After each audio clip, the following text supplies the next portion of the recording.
Hello.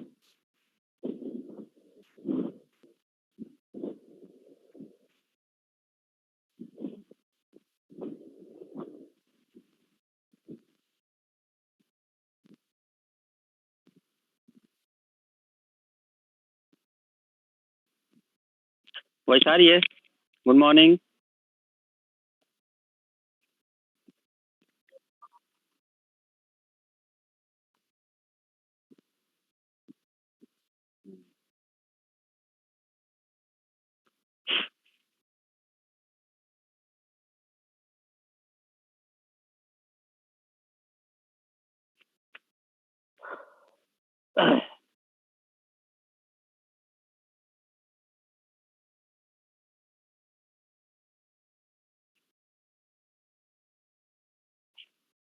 हाँ जी, जल्दी से कनेक्ट हो जाइए सभी।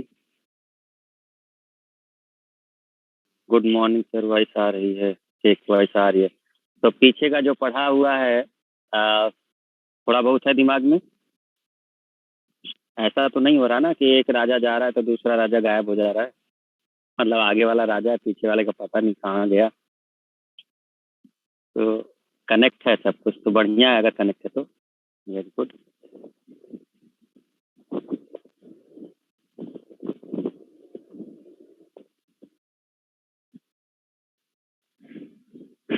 मैड हो गए सब लोग। प्रीति, राजरानी, सूरज, फैज आलम। अच्छा, तुम लोग भी क्लास कर रहे हो क्या भाई? अंजना, अनिता, कंचन, राफिया, सुप्री, सुमित, विमल, काजल, ज्योति, मनोज।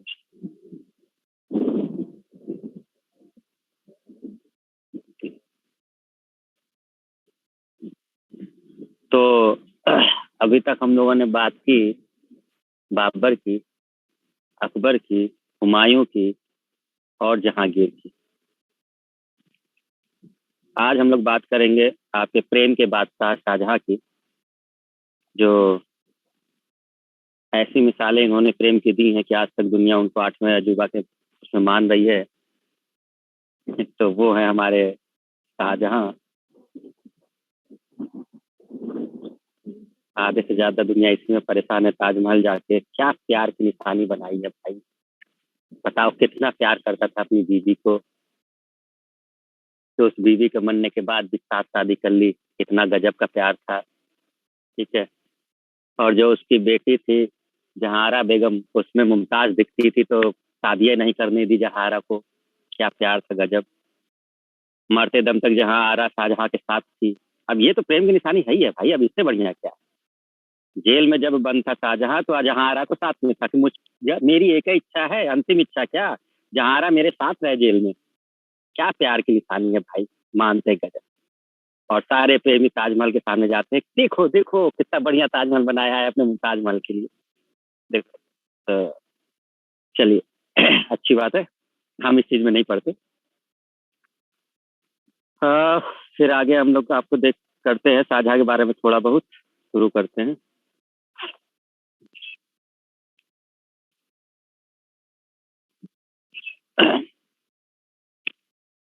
शाहजहां की बात अगर करें तो शाहजहां का जो नाम है वो असल में बचपन का नाम उसका खुर्रम है। ठीक है। खुर्रम है उसका नाम। आपको हम पीछे बता ही चुके हैं। जहांगीर ने उसको शाहजहां नाम दिया था, अगर आपको याद हो। ठीक है। ये भी बहुत बेसब्र राजकुमार। ये भी परेशान था कि मेरा पिता जब तक गद्दी पे है मुझको पता नहीं कब मिलेगा शासन। तो आपने देखा कि जहांगीर जो है 1627 में उसकी मृत्यु हो रही है जहांगीर की। तो बहुत लंबा शासनकाल जहांगीर का नहीं रहा। ठीक है। फिर गद्दी पे बैठेगा शाहजहां। आपने ये भी देखा कि गद्दी पर बैठने से पहले कितना विद्रोह हो रहा है। आपने देखा ना, शाहजहां का विद्रोह पहले ही चालू हो गया था कि जहांगीर उसको शासक बना नहीं रहा था। तो गुट था ना जहांगीर के उसमें, नूरजहां वाला गुट। तो वो सब विद्रोह तो आपने देखा था ना। 1622 में विद्रोह हुआ, फिर इन लोग को पकड़ लिया गया। 1626 में किया, महावत खान ने इन लोग को पकड़ लिया। फिर शाहजहां किसी तरह बच गया। तो जा करके 1628 में शाहजहां शासक बने। तो हम बहुत पीछे नहीं जा रहे, बस सीधा आपके राजाभिषेक से बता रहा। तो आगरा में ये बैठ जाएगा शाहजहां। अब जरा दिक्कत देखो क्या है, आपको बता दें कि असल में शाहजहां ही केवल नहीं है, ठीक है, केवल शाहजहां नहीं है, अभी इस समय भी एक और भी लोग हैं। एक्चुअल में आपको अगर हमने बताया तो शाहजहां से भी बड़ा बेटा था, अगर याद हो, शाहजहां से बड़ा बेटा कौन था? शाहजहां से बड़ा बेटा एक था, खुसरो। खुसरो था ना, मान बाई का लड़का खुसरो। पीछे की क्लास याद है या भूल गई है? जहांगीर की पत्नियों के नाम याद हैं?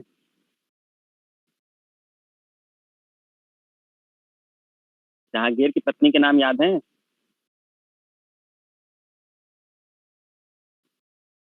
यस सर, पिंकी करे बिल्कुल सर, बता दो चारों नाम जरा। एक तो मान बाई है, मान बाई थी ना, और एक कौन सी है? जगत गोसाई। और कौन है? सना बानो और सलमा बानो और नूरजहां लास्ट वाली। हाँ, नूरजहां को मत भूल। चलो हम इन लोग की कहानी में नहीं पढ़ रहे, वैसे कहानी बहुत खतरनाक है, लेकिन हम सुनाना नहीं चाह रहे हैं ना, फिर कभी सुना देंगे, फिर एग्जाम वाली बात कर लेते। मान बाई ने आत्महत्या की थी, जो बड़ी बड़ी इसकी वाइफ पहली, मान बाई ने आत्महत्या की। इतिहासकारों में मतभेद है कि मान बाई ने क्यों हत्या की थी, है ना। तो हमारे जो तथाकथित इतिहासकार है, वो अलग ही कहानी बताते हैं कि मान बाई ने क्यों आत्महत्या की थी। उन्होंने कहा कि वो मेंटल हो गई थी, दिमाग से पागल हो गई थी, और दिमाग से पागल होकर के जहर खा ली। ऐसे थोड़ा खा लेगी जहर, उसके पीछे बहुत सारी कहानी। तो हम उस कहानी में नहीं पढ़ते, बस कुल मिला के ये है कि अगर पूछे कि जागे किस पत्नी ने जहर खा लिया था या आत्महत्या कर लिया था, तो वो मान बाई, ठीक है। और उसी का बेटा था खुसरो। हमने आपको एक कहानी बताई थी ना कि खुसरो वाली, कि असल में जहांगीर सबसे ज्यादा नफरत खुसरो से ही करता था। उसको ये नहीं पता था कि ये अकबर का बेटा है या मेरा बेटा है। कहानी असल में ये है, तो उसी का रीजन वो वैसा था। अब ये जो खुर्रम है, वो असल में खुर्रम जो है वो जगत गोसाई का बेटा है। तो अब एक प्रकार से अगर हम कहें कि शाहजहां का जो पिता है वो जहांगीर है, और जो उसकी माता है वो कौन है? जगत गोसाई है। तो शाहजहां का ये हुआ ना कि माता जगत गोसाई है, जिसको जोधा के नाम से जाना गया। बाकी कुछ इतिहासकार जोधा उसको भी बताते हैं, कई कहते हैं कि दो जोधा थी। एक इतिहासकार है परेशान है अपने में, पता नहीं कहाँ के हमारे इतिहासकार है, खुदा में परेशान है। कोई कहता है कि वो जोधा थी, कोई कहता है वो जोधा, कोई कहता है दो जोधा थी। बाकी जो विदेशी इतिहासकार है वो कहते हैं पूरे राजस्थान से केवल एक लड़की थी जिसका नाम, जो वो भी जोधा नहीं थी, वो जगत गोसाई नाम था। तो सब यही चल रहा है इसमें, ठीक है। चलिए बाकी इन लोग को तय कर लेने दीजिएगा, हम लोग आगे बढ़ते हैं। तो हम लोग जगत गोसाई नाम याद रखेंगे। तो जगत गोसाई जो है वो उसकी माता है, और ये पिता है, ठीक है। सिको का एक बेटा था डाबर बख्श, डाबर बख्श, ठीक है। तो शाहजहां जब गद्दी पर बैठ रहा था तो असल में दक्षिण की तरफ था, दक्षिण भारत की तरफ गया हुआ था। और इसका जो ससुर था, ससुर था आसफ खां, क्योंकि आसफ खां की पुत्री से ही तो विवाह हुआ था मुमताज महल। याद है आसफ खां की पुत्री थी कौन? मुमताज महल। आसफ खां कौन था? नूरजहां का भाई। कहानी पीछे की याद है तभी समझ में आएगा। तो नूरजहां का भाई था आसफ खां, और उसकी पुत्री है मुमताज महल। तो दक्षिण की तरफ गया हुआ था किसी सैन्य अभियान के लिए। तो इधर जो था खुसरो का बेटा, वो जो डाबर बख्श वगैरह है, उसको बैठाया गया था, और ये आसफ खान ने बैठा दिया था। शाहजहां ने कहा कि मैं जब तक वहां से लौट के आऊं, तब तक मेरे जितने विरोधी हैं दिल्ली में बैठे हुए, सबको मरवा दी, या जो भी तख्त पे बैठा हुआ जो भी शासक जो भी है। तो अब जो भी शाही शासन में था, जो भी इसका प्रतिरोधी था, जो भी विरोधी, जो भी शासक हो सकता था, आसफ खान ने सबको मरवा दिया, सबको एक एक करके सबको मरवा दिया। तो कहा जाता है कि बलि का बकरा किसको बनाया गया था? तो बलि का बकरा असल में डाबर बख्श को बनाया गया था। डाबर बख्श को कुछ समय के लिए बैठाया गया था, और जैसे ही शाहजहां वहां आया, आसफ खान ने डाबर बख्श को मरवा दिया। तो इस तरह से एक एक करके शाहजहां के जितने विरोधी थे सबको मरवा दिया गया था। और क्यों शाहजहां बचा था तो 1628 में गद्दी पर बैठता है शाहजहां आगरा में। ठीक है, गद्दी पे बैठ गया। ठीक है, हमें इनकी सारी बीवी का नाम याद नहीं रखना, हमारे एग्जाम के लिए केवल एक बीवी का नाम याद रखना है, वो है मुमताज महल। ठीक है, आपको बस याद रखना है कि मुमताज महल है जो इनकी प्रिय पत्नी है। प्रिय व्री क्या है, अब सब वही है। और इनका नाम है अर्जुमंद बानो बेगम। इनका नाम है अर्जुमंद बानो बेगम। एक्चुअल नाम जो है वो अर्जुमंद बानो बेगम है। ठीक है ना। तो अर्जुमंद बानो बेगम इनकी पत्नी है। मुमताज महल से सगाई हो गई थी 1607 में। सगाई पहले हो गई थी। ठीक है, गद्दी पे 1628 में बैठा है। 1607 में सगाई हो गई थी लेकिन शादी नहीं हुई। ठीक है, कुछ रीजन रहा होगा। 1612 में जाकर के शादी हुई मुमताज महल की शाहजहां से 5 साल बाद। और ये मिली कहाँ थी, उसी नवरोज के त्योहार में, जो अकबर थे, महान थे नवरोज त्योहार के, वो जो मीना बाजार वगैरह लगा करता था, तो उसी बाजार में इनको ये दिखी थी मुमताज महल। और इनकी शादी से बात चली लेकिन इनकी शादी हुई नहीं। 1612 में शादी हुई। इनकी शादी से पहले ही एक और शादी कर ली इन्होंने, शाहजहां ने। 1607 में इनकी सगाई तय हो गई बट शादी नहीं। 1612 में जाके शादी हुई। इस दौरान इन्होंने एक शादी ईरान से कर ली, ईरान की शहजादी से। ठीक है, तो ईरान की शहजादी से इनका विवाह हो गया। ठीक है, और 1612 में मुमताज महल से शादी। 1612 के बाद लगभग हर साल इन्होंने एक बच्चे को जन्म दिया। और 1631 के आसपास मुमताज महल की मृत्यु हुई है। ठीक है, तो लगभग मान सकते हैं कि 1613 के बाद से इन्होंने हर एक साल एक बच्चे को जन्म देना शुरू कर दिया। तो उसमें से करीब 14वां बच्चा जो हो रहा था तो उसका जन्म देते समय मृत्यु हो गई थी। और इस समय ये उधर एमपी साइड में थी, किसी अभियान में गया हुआ था शाहजहां। आपको बता के जो भी आपको लड़के और लड़कियां इनके पढ़ने हैं, जो बच्चे पढ़ने हैं शाहजहां के, वो सब मुमताज महल के ही हैं। आपको जितने नाम हम बताएंगे, दारा सिक्को, औरंगजेब, ठीक है, इसके अलावा इसकी पुत्री जो आपकी हैं, एक तो जहांरा बेगम ही है, रोशन आरा है ना, गौहन आरा है, ठीक है, मुराद बख्श बेटा है, शाहसुजा है। टोटल 7 हैं 14 बच्चे, लेकिन इसमें से मर जाते हैं सब, जिंदा सब नहीं रहते। 7 ही जिंदा रहते हैं, 14 में से 7 ही जिंदा रहते हैं। और उन 7 में से 4 बेटे हैं और 3 लड़कियां हैं। ये सब मुमताज महल के ही हैं। तो जो भी आप हिस्ट्री में नाम पढ़ोगे वो सब मुमताज महल का पढ़ोगे, कि ये जो पूरा नाम और ये सब बताया गया, वो मुमताज महल का बताया गया। तो ये जो औरंगजेब है, जो शाहसुजा है, जो मुराद बख्श है, ठीक है, जो दारा शिको है, रोशन आरा, गोहन आरा, ठीक है, जहां आरा, ये सब मुमताज महल के हैं। अच्छा, तो इतनी कहानी आप समझ गए, परिचय क्लियर हो गया कि आगे चल करके डाउट ना हो कि असल में कौन क्या है। तो मुमताज महल और शाहजहां के जो है वो 7 हैं पुत्र। 14 हुए थे, 7 जिंदा रहे, बाकी मर गए। चलिए आगे देखते हैं। अब कहानी आती है कि पहले परिचय में ही थोड़ा बहुत देख लेते हैं, क्लियर है, और थोड़े नोट्स आपको दिखा देते हैं जिससे नाम वगैरह क्लियर हो जाए। थोड़ा नोट्स देखते हैं फिर हम लोग नाम क्लियर कर लें।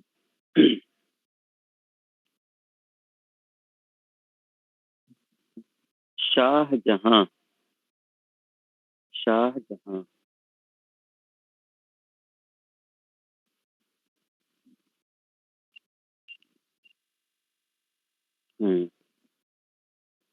ठीक।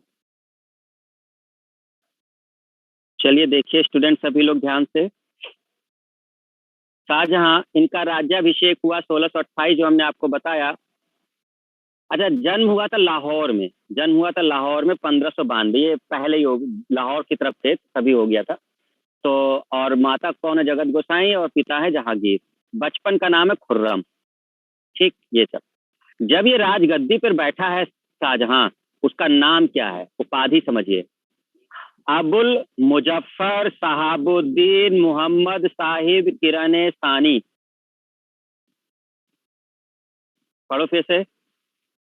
अबुल मुजफ्फर साहबुद्दीन मोहम्मद साहिब किरने सानी, ये है इसका उपाधि शाहजहां का। ठीक है, ओके। तो ये सब चीजें इसकी चल रही हैं। विवाह आसफ खां की पुत्री से हुआ, अर्जुमंद बानो बेगम पत्नी है इनकी। 16 से 12 में विवाह हुआ था, सगाई पहले हुई थी बट बीच में नहीं हो पाई। 14वें बच्चे को जन्म देते वक्त, एमपी में एक जगह पड़ती है बुरहानपुर, ये एमपी की जगह है, ये एमपी में पड़ता है। ठीक है, तो ये असल में दक्कन का जब अभियान कर रहा था शाहजहां, तो ये इनको भी ले गया था, मुमताज महल को भी साथ में ले गया था। और वही उसी समय मृत्यु हो गई थी इसको, अर्जुमंद बानो बेगम। तो ये बुरहानपुर पड़ता है एमपी में। ठीक है, ये ध्यान रखना आपको। चलिए, तो ये वहां पर मृत्यु इनकी हुई थी। लेकिन मकबरा वहां है नहीं, आप जानते हो ताजमहल इन्हीं का मकबरा है। अच्छा, बच्चे की बात करते हैं शाहजहां के। तो बच्चे हैं, देखिए पुत्री 3 है, ये सब मुमताज महल की ही है। ठीक है, मुमताज महल से ही ये सब है। तो 3 पुत्री हैं, एक है जहां आरा, रोशन आरा और गौहन आरा। पुत्र 4 हैं, औरंगजेब, मुराद बख्श, शाह सुजा और दारा सिको। याद कर लो अभी नाम। ठीक है, अभी नाम याद कर लो सब लोग। क्लियर हो गया, नाम याद हुआ सबको?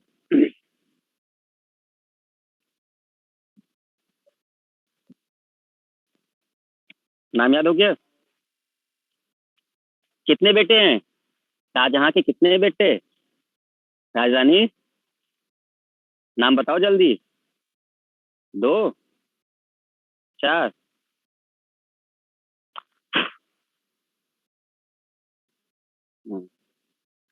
तो 4 हैं, याद रखिएगा। इसमें सबसे बड़ा बेटा है दारा सिको, सबसे बड़ा बेटा है दारा सिको, सबसे शिक्षित और सबसे विद्वान, सबसे सौम्य, सभी धर्मों को लेकर चलने वाला। जो अच्छे शासक हैं वो तो शासक बनने ही नहीं दिए गए, मुगल काल का ये तो सबसे दुर्भाग्य है। जो अच्छे शासक हैं उनको बनने ही नहीं दिया गया, उनको मार दिया गया लाल, क्योंकि वो सीधे साधे, ज्यादा वो कट्टर नहीं थे। औरंगजेब जो सबसे कट्टर था वही शासक बना। दारा सिको इतना बेहतरीन शासक अगर बनता, 52 उपनिषदों का अनुवाद कराया था, अध्ययन उसने इतने सारे ग्रंथों का कर रखा था, कोई ऐसा लगभग ग्रंथ नहीं बचा था जिसका उसने अध्ययन नहीं किया था। संस्कृत का बहुत बड़ा विद्वान हो गया था, फारसी का विद्वान था, अरबी का विद्वान था, पुराणों का अध्ययन किया था, सब कुछ करके अध्ययन, और उसने वो सारी चीजें मतलब समाज को आगे बढ़ाने के लिए की थी जो था। यही उसकी कमजोरी भी थी, क्योंकि वो कट्टर नहीं हो पाया।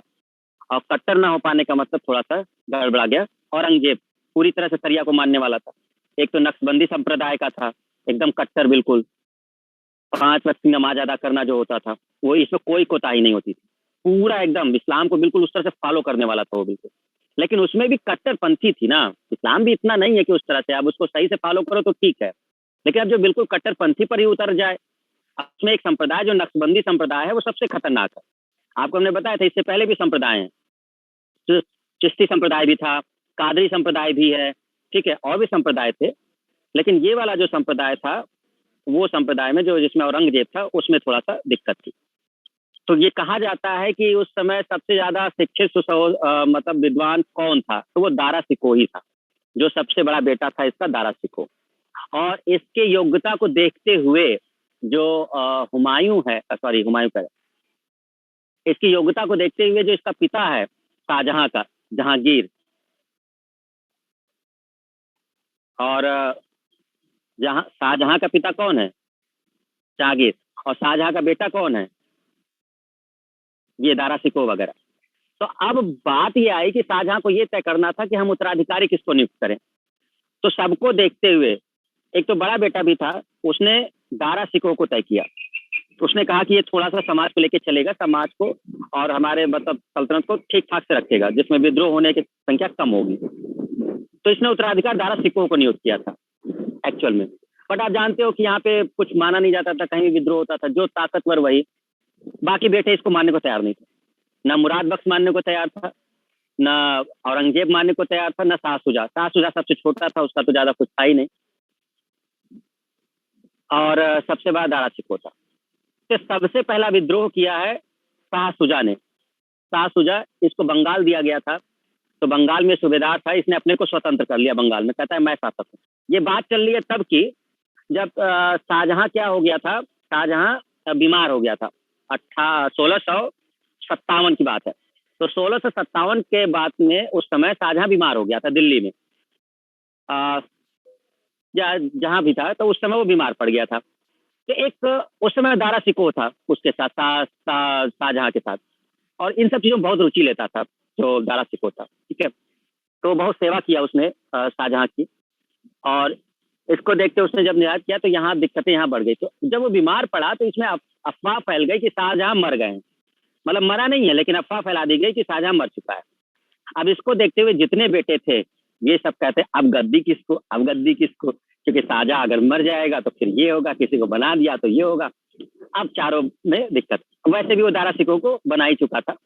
तो बंगाल में बैठा था शाह शुजा, इनने कहा ना, ऐसे कैसे बना दोगे, मैं हूं अभी।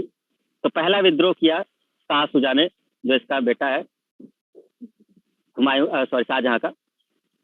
फिर मुराद बख्श इधर पंजाब के साइड में था, इधर ये होता है।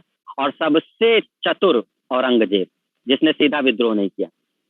इन लोगों ने अपना विद्रोह किया और सीधा सल्तनत के खिलाफ, शाही फरमान के खिलाफ, मैं स्वतंत्रता सकूं। औरंगजेब बहुत चतुर, कहता तुम लोग लड़ लो पहले, तुम लोग तो लड़ोगे शाही सेना से, तुम लोग निपट लोगे, बचेंगे हम दोनों, तो हम दारा सिकोह से निपट लेंगे, काम खत्म हो जाएगा। औरंगजेब बहुत दिमागदार, वो कहता कि सीधा लड़ने का मतलब नहीं है, क्योंकि शाही सेना दारा सिकोह के साथ होगी, क्योंकि भाई शाहजहां अगर उसको नियुक्त कर रहा है तो दिल्ली सल्तनत की पूरी सेना तो दारा सिकोह के साथ होगी ना।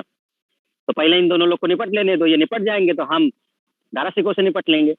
ये दिमाग औरंगजेब ने लगाया। औरंगजेब ने सीधा युद्ध किया। आगे चल करके आपके होंगे 5 युद्ध उत्तराधिकार के, भयंकर युद्ध होंगे। दारा सिकोह का मुराद बख्श से होगा, मुराद बख्श का शाह शुजा से होगा, शाह शुजा का फिर से होगा, फिर अंत में औरंगजेब, जिसके पास ताकत, जो चतुर, जो कूटनीतिक, जो वो है, औरंगजेब जीतेगा, सबको मरवा देगा, सबको मरवाएगा। दारा सिकोह से लेकर के शाह शुजा जाएगा, फिर उसके बाद आपका मुराद बख्श जाएगा, सब केवल अकेला बचेगा औरंगजेब। और दारा सिकोह के सर को काटकर उसने आगरा में रखा और उसके शरीर को दिल्ली भिजवाया औरंगजेब ने। और आपको पता है, इतिहासकार का मानना है कि उसके सर को ताजमहल के परिसर में ही दफनाया गया था, जहाँ पे वो बनाया, जिसको बड़े प्यार से शाहजहां ने बनवाया था, उसके बेटे के को परिसर में। बहुत सारे इतिहासकारों में मतभेद है इसमें, लेकिन कुछ इतिहासकार इस चीज को मानते हैं। अब कहाँ दफनाया गया था पता नहीं, लेकिन कुछ इतिहासकार मानते हैं कि हाँ ये बात सही है, अलग कर दिया गया था, सर को काट दिया गया था, तो सर को उधर और जो शरीर वगैरह है वो। लेकिन प्रेजेंट में अगर आपके एग्जाम में क्वेश्चन आता है कि दारा सिकोह को कहाँ दफनाया गया, तो आपका आंसर होगा दिल्ली। आप ये आंसर देंगे कि दारा सिकोह को जहाँ दफनाया गया है वो क्या है, तो वो हुमायूं के मकबरे के पास ही दफनाया गया, जो उसका पिता है उस मकबरे के पास ही उसका भी बना हुआ है। तो ये कहा जाएगा, आपके लिए आंसर ये होगा कि दिल्ली में जो हुमायूं का मकबरा है वहीं पर दारा सिकोह को भी दफनाया गया। चलिए ये आगे चल के हम बताएंगे, पहले हमने आपको समझाया कि उत्तराधिकार क्या, ये सब चीज। पहले आते हैं हम लोग दारा सिकोह पर। तो दारा सिकोह के लिए कुछ ऑब्जेक्टिव बनते हैं, इसलिए आपको हमने थोड़ा सा दिखाया कि दारा सिकोह के लिए कुछ ऑब्जेक्टिव याद कर लीजिएगा। दारा सिकोह कौन है? सबसे बड़ा बेटा है शाहजहां का, और उसको चाहता भी है, वो योग्य भी है, उसको बनाता भी है, लेकिन उत्तराधिकार की लड़ाई में मारा जाएगा। ठीक है, तो अब स्टूडेंट देखते हैं हम लोग दारा सिकोह की बात करते हैं। तो दारा सिकोह को एक उपाधि दी गई थी, शाह बुलंद इकबाल। याद रखेंगे, ये ऑब्जेक्टिव क्वेश्चन है। शाह बुलंद इकबाल की उपाधि की, मतलब शाहजहां ने दारा सिकोह को कौन सी उपाधि दी थी? तो शाहजहां शाह बुलंद इकबाल, उसके पिता नहीं दी थी उपाधि। लेनपुल एक है विद्वान है, वो इसको लघु अकबर कहते हैं। लघु अकबर इसलिए कहते हैं क्योंकि अकबर की तरह इसने बहुत सारे काम किए थे। इवन अकबर तो था ही नहीं, ये तो उससे ज्यादा विद्वान था। अकबर तो विद्वान भी नहीं था, और ये बहुत बड़ा विद्वान था, ये समझ लो। मतलब बहुत सारी चीजें इसको आती थी, सब चीजें, और इस चीजों को ध्यान में रखकर ये करता था, तो इसको लघु अकबर कहा गया था, है ना। बट इतिहासकार बहुत ज्यादा जगह ही नहीं देते दारा सिकोह को, पता नहीं क्या है, कैसे कैसे लोगों ने किताब लिख रखी है। अब दारा सिकोह की अगर बात करते हैं तो सिरे अकबर का ये लेखक है। असल में दारा सिकोह ने क्या किया था, जो भी उपनिषद थे, अब 52 उपनिषदों का पढ़ने का मतलब आप समझ नहीं सकते कि बड़े बड़े विद्वान तक अध्ययन नहीं करते, ठीक है। और इसने 52 उपनिषदों का अध्ययन किया था और उसका अनुवाद कराया था फारसी में, ठीक है, फारसी में अनुवाद कराया और उसको एक शीर्षक का नाम दिया, सिरे अकबर। तो ये पूछा जाता है क्वेश्चन कि दारा सिकोह ने जो उपनिषदों का अनुवाद कराया था फारसी में, वो किस शीर्षक से जाना जाता है, मतलब उस पुस्तक का नाम क्या है जिसमें उसने करवाया था। तो उसका नाम है सिरे अकबर, याद रखिएगा। सिरे अकबर उस पुस्तक का शीर्षक है जिसमें इसने उपनिषदों का अनुवाद कराया था, ठीक है। ये पॉइंट है आपको। अच्छा, 2 पॉइंट हो गए। तो एक आपका हो गया शाह बुलंद इकबाल, एक हो गया आपका सिरे अकबर, दोनों याद रखिएगा। मूल रचना इसने, अच्छा ये इसकी मूल रचना, जो इसकी मूल प्रति है उसको इस नाम से जाना जाता है, ठीक है, मज्म उल बहरीन। ये भी पूछा गया है। ये सब ऑब्जेक्टिव क्वेश्चन है, पहला ये ऑब्जेक्टिव है, दूसरा ये ऑब्जेक्टिव है, तीसरा ये ऑब्जेक्टिव है, ठीक है। और मृत्यु की बात करें तो ये मृत्यु वही है जब औरंगजेब ने मरवा दिया था 1659 में, ठीक है। इस युद्ध के बाद मरवा देगा, देवराई का युद्ध होगा, देवराई का एक युद्ध होगा, उसमें औरंगजेब जीत जाएगा और उस युद्ध के बाद ही मरवा देगा इसको। और हुमायूं के मकबरे वाले परिसर में ये है। ये आपके लिए ये क्वेश्चन है जो आपके एग्जाम के लिए है, ठीक है, ध्यान रखिएगा, आपको इतना बस याद रखना है। ओके, तो दारा सिकोह के लिए चीजें क्लियर हो गई, वेरी गुड। अब आते हैं हम लोग हुमायूं के लिए। हुमायूं का जो प्रमुख निर्माण इन्होंने कराया हुमायूं ने, तो ये बहुत इंपॉर्टेंट है, एग्जाम आपको देना है भाई, तो हम एग्जाम के पॉइंट ऑफ व्यू से ही बता रहे हैं आपको, ये बहुत इंपॉर्टेंट है, ये याद करना ही करना है। अब इन्होंने बनवाया नहीं बनवाया इससे हमें कोई मतलब नहीं है, बट हाँ हमें ये पढ़ना है। प्रमुख निर्माण है इनका लाल किला, लाल किला जो दिल्ली वाला है, ठीक है। अच्छा, दूसरा है जामा मस्जिद, दिल्ली वाला ही। मोती मस्जिद बनवाया है आगरा में। ताजमहल बनवाया है आगरा में, ठीक है। और एक मयूर सिंहासन जिस पर ये बैठा करता था, तो मयूर सिंहासन बहुत इंपॉर्टेंट है, ध्यान रखिएगा। तख्ते ताउस बोलते हैं इसमें, तख्ते ताउस। और इस तख्ते ताउस में कोहिनूर हीरा जड़ा था, ठीक है। इस मयूर सिंहासन में ही कोहिनूर हीरा जड़ा था। तख्ते ताउस बनाया किसने था, तो बेबादल खां, ये कला मतलब वो थे जिसने मयूर सिंहासन को बनाया था हुमायूं के, सॉरी, शाहजहां के कहने पर, ठीक है। और इसके जो मेन थे, अब जैसे तख्ते ताऊ से ये याद रख लेना है ना, बेबादल खां जिसने इसको बनाया शाहजहां के कहने पर। अच्छा, कोहिनूर हीरा किसने दिया था, तो कोहिनूर हीरा इस व्यक्ति ने दिया था, मोहम्मद सईद मीर जुबला। अब ये कौन था, ये दक्कन में जो बीजापुर और अहमदनगर का जो बहमनी साम्राज्य जब टूट करके बना था ना, ये उस क्षेत्र का था।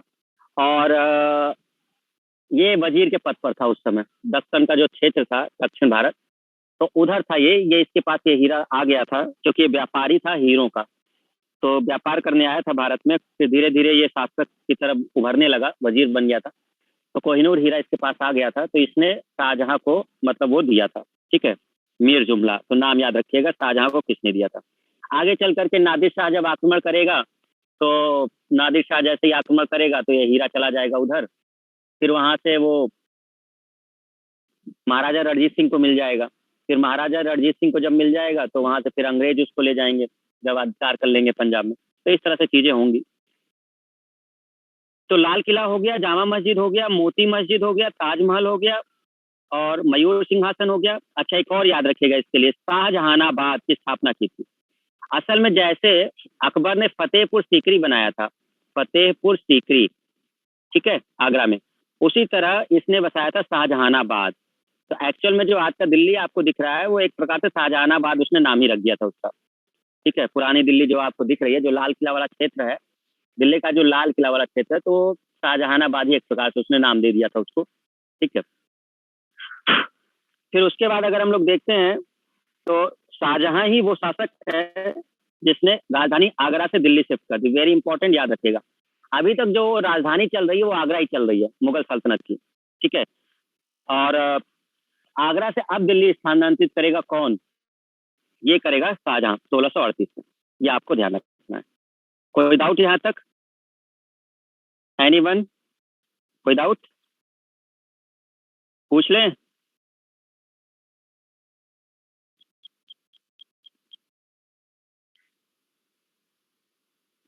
अरे कोहिनूर बहुत पुराना है, तुम लोगों ने ध्यान नहीं दिया।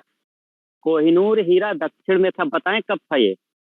कोहिनूर हीरा बहुत पहले था यार, उस समय ये तो घूम रहा है, हाथ में घूम रहा है सबके। ये इसके आने से पहले भी ये दक्षिण भारत से ही आया था असल में, कोहिनूर हीरा साउथ से ही आया था। तो ये असल में ये बस किसी के शासक में इधर उधर घूम रहा है, जो मतलब बन जा, जैसे साउथ से उसने दिया था दिल्ली सल्तनत में, दिल्ली सल्तनत से फिर मुगल आया तो मुगल के हाथों में पड़ गया था। फिर उधर से वो ये आए शाहजहां, अब इधर से जब अफगान वाला आएगा नादिर शाह, तो अफगान चला जाएगा कोहिनूर हीरा। फिर अफगान पे जब ये रणजीत सिंह आक्रमण करेंगे, पंजाब वाले राजा, वो वहां के सुल्तान को हरा देंगे, तो वहां से जो उनका बेटा रहता है, जो वो इनको महाराजा रणजीत सिंह को कोहिनूर हीरा दे देता है। फिर आगे चल करके अंग्रेज जो है पंजाब का अधिकार कर लेंगे, रणजीत सिंह के जो आगे उत्तराधिकारी हैं दलपत साहब वगैरह, दिलीप दिलीप तो दिलीप हैं, दिलीप सिंह, तो उनको हरा दिया जाएगा। तो कोहिनूर हीरा ब्रिटिश के पास चला जाएगा। फिर ब्रिटिश के पास जब चला जाएगा तो ब्रिटिश से वो पहुंच जाएगा ब्रिटेन, ठीक, महारानी के पास। अब वो फिर आज तक वहीं पर है, अब उनके पास से कहीं नहीं मिला, तो अब वो अंग्रेजों के पास है आज की डेट में, ठीक है। जब तक भारत के आसपास रहा तो घूमता रहा हीरा, मतलब किसी के हाथ में पड़ता था, इधर उधर होके चला आता था। अंग्रेज ले गए तो उसके बाद वो वहीं रह गया। अच्छा, हाँ चलिए पूछते हैं जल्दी जल्दी, सामने आओ जरा सब लोग, सामने क्वेश्चन पूछने का अलग आनंद है, ठीक है। हाँ, हाव भाव समझ में आता कि क्या है। जल्दी से बताना, फिर जल्दी से बताते हैं आपको हम। चलिए आप बताइए कि वो पहला सुल्तान कौन है जो इसने राजधानी दिल्ली से आगरा कर दी थी। चेहरा देखें सब लोग का जरा, क्या हाव भाव भैया, सब लोग ठीक ठाक हो, सब मजे में। अरुण, कहाँ चले गए तुम भैया। ये देखो, कौन आंसर दिए हैं, कह रहे हैं शाहजहां। अच्छा घर पहुंच गए। लोधी, अदिति कह रही है अकबर, अंजना कह रही है शाहजहां, वो शाहजहां भी नहीं कह रही, वो कह रही है शाहजहां। तो शाहजहां कह रही है, शाहजहां ने किया था, ठीक है। अच्छा, बस इतना ही है, पीछे का सब गायब। मुगल शुरू हुआ, पीछे का सब गायब, पता ही नहीं कौन सा शासक क्या, यही हम बात कर रहे थे। सिकंदर लोधी, 1504 में जिसने आगरा को बसाया था और फिर उसने राजधानी बना दी थी, तो दिल्ली से वो आगरा ले गया था। अब ये वापस आगरा दिल्ली जा रही है शाहजहां के साल में, ठीक है। बहुत ध्यान रखा करिए इन चीजों का, क्वेश्चनों का, यही सब क्वेश्चन होते हैं जिसका ध्यान आप नहीं रखते। चलिए और बताइएगा जरा सा, आ, नाम वो बता दीजिए जो जो इसने बनवाया है। चलिए बताइए, दिल्ली का मोती मस्जिद किसने बनवाया, दिल्ली का मोती मस्जिद किसने बनवाया, दिल्ली का मोती मस्जिद किसने बनवाया। ममता कह रही है शाहजहां, ममता कह रही है शाहजहां, सुमित भी कह रहा है शाहजहां, पंकज भी कह रहा है शाहजहां, अनिल भी कह रहा है शाहजहां, हेमा भी कह रही है शाहजहां, ज्योति भी कह रही है शाहजहां, ठीक। और सुमित भी कह रहे हैं, श्रुति भी कह रही है शाहजहां, आकांक्षा भी कह रही है शाहजहां, प्रिया भी कह रही है शाहजहां। कोई ऐसा है आप में से जिसका आंसर शाहजहां नहीं है, एनीवन, कोई है, कोई ऐसा प्रतापी शासक आप में से जो ये कहे कि नहीं ये शाहजहां नहीं कोई और है, या हमारी रानी दुर्गावती वगैरह कोई कह दे तो। चलिए आप सभी का आंसर गलत है, आप लोगों ने ध्यान नहीं दिया। हमने पूछा है मोती मस्जिद दिल्ली में, शाहजहां ने जो मोती मस्जिद बनवाया है वो आगरा में बनवाया है, ठीक। दिल्ली का जो मोती मस्जिद है वो औरंगजेब बनवाएगा आगे चलकर, ठीक है। दिल्ली का जो मोती मस्जिद है वो औरंगजेब बनवाएगा आगे चलकर। सर मैं आंसर दी हूँ, कौन कह रहा है भैया, कहाँ तुम दियो, नाम तुम पढ़े थे, पिंकी, अच्छा तुम्हें बाद में दिया होगा, फिर बाद में आंसर दिया होगा, देख लीजिए। तुम लोग ध्यान नहीं देते इन चीजों का ना। हमने बस शाहजहां याद किया था, बस हो गया। भैया वो आगरा की है, वो भी जहांआरा के कहने पर। बड़ी बेटी जो थी वो जहांआरा, पता है ना, जहांआरा बहुत प्रिय थी भैया, उसको मुमताज दिखती थी जहांआरा में, जहांआरा को वो नहीं कर सकते थे, तो जहांआरा के ही कहने पे वो मोती मस्जिद बनवाई गई थी, ठीक है। और दिल्ली का जो बनवाएगा वो औरंगजेब बनवाएगा, ध्यान रखिएगा। चलिए आगे बताइए, जिस सिंहासन पर शाहजहां बैठता था उस सिंहासन का नाम, ये तुरंत बता दोगे, कोई दिक्कत है। अब तो अरे, अब तो चेहरे का हाव भाव बता रहा है कि तुम लोग तुरंत एकदम तैयार हो गए, तुरंत बताएंगे सर। हाँ, मयूर सिंहासन, वेरी गुड। ठीक है, मयूर सिंहासन। चलिए, वेरी गुड। चलिए, इतना है, आगे बढ़ते हैं, क्योंकि अब जो पढ़ते जा रहे हैं उसको ठीक है, आगे भी हमको बढ़ते रहना है ना, याद तो हो ही रहा है। आगे स्टूडेंट देखते हैं शाहजहां में। अ, अब क्या है ये, इनके बारे में थोड़ा सा और आगे देखा जाए। चलिए देखिए, तो ये सब चीज क्लियर हो गया, लाल किला वगैरह और ये सब। ताजमहल की अगर बात करें तो ये याद रख लीजिएगा, इसके जो मुख्य कारीगर हैं, ये नाम याद कर लीजिए, उस्ताद ईसा खां और अहमद लाहौरी, ये भूलना मत। कि जो इसके मुख्य वास्तुकार हैं ताजमहल के, वो हैं उस्ताद ईसा खां और अहमद लाहौरी। ठीक है। तो ये एक मकबरा है जिसमें मुमताज महल को का मकबरा बना हुआ है। तो ताजमहल असल में मकबरा है। ठीक है, आगे बढ़े, यहाँ तक क्लियर। विद्वान के नाम याद कर लीजिए। शाहजहां के जो दरबार में विद्वान थे, संगीतज्ञ जो है लाल खां, इसका ज्यादा नाम आता है, इन तीनों में इसका नाम ज्यादा पूछा जाता है, लाल खां। बाकी दोनों और भी याद कर लीजिए, लाल खां, रामदास और जगन्नाथ। ठीक है, बस लाल खां को ज्यादा याद रखना। अच्छा, राजकवि जो है कलीम है, शाहजहां का जो राजकवि है वो कलीम है। चित्रकार जो है वो मोहम्मद फकीर और मीर हाशिम, दोनों नाम याद कर लीजिए। जो चित्रकार है वो मीर हाशिम और मोहम्मद फकीर। अब इसमें कुछ बताने लायक नहीं है, ये आपको याद ही करना है। इतिहासकार की बात करें तो अब्दुल हमीद लाहौरी, ये अलग अलग है, ध्यान रखिएगा। इधर जो आपने लाहौरी पढ़ा है ना, अहमद लाहौरी, ये हो गए, इधर अब्दुल हमीद लाहौरी। तो इस तरह से आपका ये है, समझ गए सब लोग। तो संगीतज्ञ कौन है, लाल खां। ठीक है, राज कवि इसका कौन है, सलीम, है ना। चित्रकार कौन है, मोहम्मद फकीर और मीर हासिम। और इतिहासकार कौन है, अबुल अब्दुल हमीद लाहौरी। चलिए, प्रमुख कार्य देख लो जरा हमारे शाहजहां की। सिजदा और पाबोस प्रथा समाप्त। आपको बताना है कि सिजदा और पाबोस किसने शुरू किया था। तो सिजदा और पाबोस प्रथा को इसने समाप्त कर दिया। जल्दी से हमें टाइप करके बताइए, सिजदा और पाबोस प्रथा किसने स्टार्ट किया था। बलबन ने किया था, वेरी गुड। ठीक है, हाँ, बलबन ने। ठीक है। अच्छा, एक और क्वेश्चन है, ध्यान रखिएगा। जैसे लाल किला की जब बात होती है ना, तो लाल किला बनवाया है इन्होंने, जो दिल्ली वाला है, चलो शाहजहां, जो हमें पढ़ाया जाता है, ठीक है, कोई बात नहीं। लेकिन एक और है लाल महल, लाल महल। ठीक है, ध्यान रखिएगा, दोनों में अंतर है, लाल महल अलग है। लाल महल बलबन ने बनवाया है। ठीक है, लाल महल को बनवाने वाला बलबन है। तो लाल महल और लाल किला दोनों डिफरेंट डिफरेंट है। लाल किला जो दिल्ली का है वो शाहजहां ने बनवाया है, जबकि जो लाल महल है वो बलबन ने बनवाया है। ठीक है, ओके। तो पहला इसने बलबन द्वारा शुरू की गई इस प्रथा को हटा दिया। हिंदुओं को मुसलमान बनाने के लिए एक अलग विभाग की स्थापना की थी शाहजहां ने। मतलब इसने कहा कि भैया ऐसे काम नहीं बनेगा, एक अलग से विभाग बनाओ और पूरा देख रेख रखो कि कौन इसमें कन्वर्ट हो रहा है या नहीं हो रहा। तो ये काम शाहजहां ने शुरू कर दिया था। जो प्रेम के बादशाह हैं, जिसको हम लोग बहुत पूछते हैं, तो ये इतने बड़े वो कि इन्होंने शुरू कर दिया। इतना तो पीछे के लोगों ने नहीं किया जितना शाहजहां ने किया। चलो आगे देखते हैं। आगरा के गिरजाघर को तुड़वा दिया। इसको थोड़ी सी दिक्कत हो गई थी पुर्तगालियों से, पुर्तगालियों से थोड़ा सा नाराजगी हो गई थी, तो इसने आगरा के पुराने गिरजाघर को ही तोड़वा दिया। ठीक है।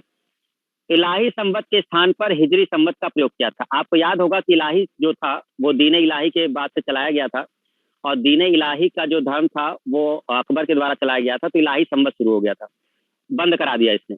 अकबर के इलाही संवत को बंद करा दिया और वापस हिजरी संवत शुरू करा दिया, जो हिजरी संवत चला करता था। ठीक है। अच्छा, इलाहाबाद बनारस में तीर्थ यात्रा का समाप्त किया। वो भी एक कविंद्राचार्य थे व्यक्ति, बड़े पंडित थे ये कविंद्राचार्य। तो इन्होंने बहुत अनुरोध किया शाहजहां से कि एक्चुअल में जो इलाहाबाद और बनारस का क्षेत्र है ये बहुत पवित्र है और इसमें बहुत सारे तीर्थयात्री आते हैं, तो कृपया इसमें तीर्थ यात्रा कर समाप्त कर दीजिए। तो ये बात मान ली थी शाहजहां ने। तो इन दो क्षेत्रों में इसने तीर्थ यात्रा कर समाप्त कर दिया था। ठीक है। और स्थापत्य कला का स्वर्ण युग कहा जाता है, ये हमारे इतिहासकार कहते हैं। ठीक है, अगर ये स्थापत्य कला का स्वर्ण युग था तो विजयनगर साम्राज्य क्या था, ये हमें आज तक नहीं पता चला। अगर शाहजहां का शासनकाल स्थापत्य कला का स्वर्ण युग था तो विजयनगर साम्राज्य क्या था, बट इतिहासकार हमारे लिखने वाले लिख के चले गए। चलिए कोई बात नहीं। तो ये हो गया आपका सिंपल सा, ठीक है। पहला समझिएगा, सिजदा और पाबोस, ठीक है, इसने बंद करा दिया। बलबन ने शुरू किया था, बट इसने एक दूसरा चीज शुरू किया था जो उसी के कंपेयर में था, बट उतना इंपॉर्टेंट नहीं वो, ठीक है। मतलब दंडवत प्रणाम ये भी करवाता था, ऐसा नहीं है, बट ये प्रथा को बंद करवा दिया था। बाकी आपने समझ लिया कि हिंदू से मुसलमान बनाने के लिए एक अलग विभाग की स्थापना कर दी थी शाहजहां, याद रखिएगा। पुर्तगालियों से थोड़ी सी अनबन हुई तो उसने आगरा के ताज गिरजाघर को ही तोड़वा दिया। और जो इसमें मेन आगे हैं वो सब आप ध्यान रखना कि तीर्थ यात्रा कर याद रखना किसने हटवा दिया था, लेकिन कहाँ पर, केवल बनारस और इलाहाबाद वगैरह, ठीक है। और शाहजहां के काल को हम लोग स्थापत्य कला का स्वर्ण युग कहते हैं, वो बस इसलिए कि कुछ इमारतों की वजह से, लाल किला, ताजमहल और ये जो मोती मस्जिद है, नगीना मस्जिद है, इस तरह की जो चीजें हैं उनकी वजह से। तो इतनी सारी बातें हमने की आपके शाहजहां से। क्लियर सबको? इसमें कोई डाउट तो नहीं किसी को? कोई डाउट है? चेहरे का हाव भाव थोड़ा प्रसन्नता वाला रखो, है ना। चलिए ठीक, मुस्कुराइए सब लोग, मुस्कुराइए, आप भारत में हैं। अच्छा, अब आते हैं विद्रोह पर। विद्रोह क्या, अब वो उत्तराधिकार का युद्ध देख लेते हैं, क्योंकि ये तो मेन चीजें हो गई। अब उत्तराधिकार का युद्ध देख लेते हैं, कौन कौन सा हुआ है, किसके किसके बीच हुआ है, ठीक है। तो हम लोग उत्तराधिकार, क्वेश्चन बनता है उत्तराधिकार के युद्ध, ठीक है। तो उत्तराधिकार का युद्ध बहुत इंपॉर्टेंट है कि किसके किसके बीच क्या क्या हुआ था। ओके,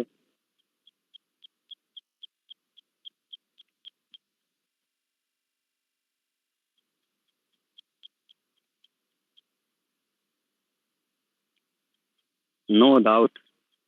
आपके फोटो नहीं देख रहा है, मेरा फोटो नहीं दिख रहा है, मैं नहीं दिख रहा हूँ तुम्हें, तो मुझे देख के भी क्या करोगे तुम, है? मुझे देख के क्या करोगे?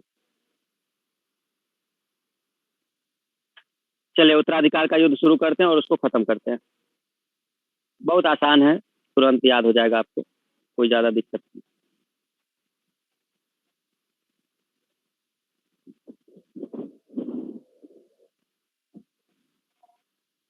शाहजहां,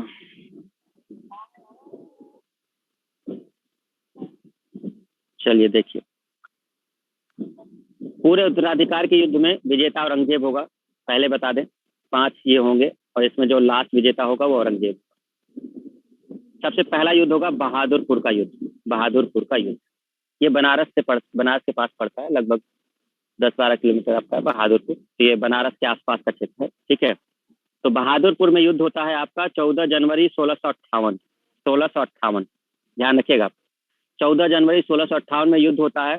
और ये होता है शाह सुजा, ये सबसे छोटा बेटा जो है, जो बंगाल का स्वतंत्र, बताया ना कि जब हुमायूं, सॉरी, शाहजहां बीमार पड़ा है तो शाह सुजा ने बंगाल में अपने को स्वतंत्र घोषित कर दिया था कि अब मैं शासक बन जाऊं। और यहाँ दारा सिकों को बैठाया ही था उसने दिल्ली पर। तो अब यहाँ पर थोड़ी सी अनबन हुई, तो दारा सिकों ने कहा कि ऐसे कैसे हो सकता है। तो दारा सिकों ने अपने बेटे को भेजा था, सुलेमान सिकों को, सुलेमान सिकों को भेजा था। तो ये बहादुरपुर में जाकर के युद्ध हुआ, बनारस के पास पड़ता है।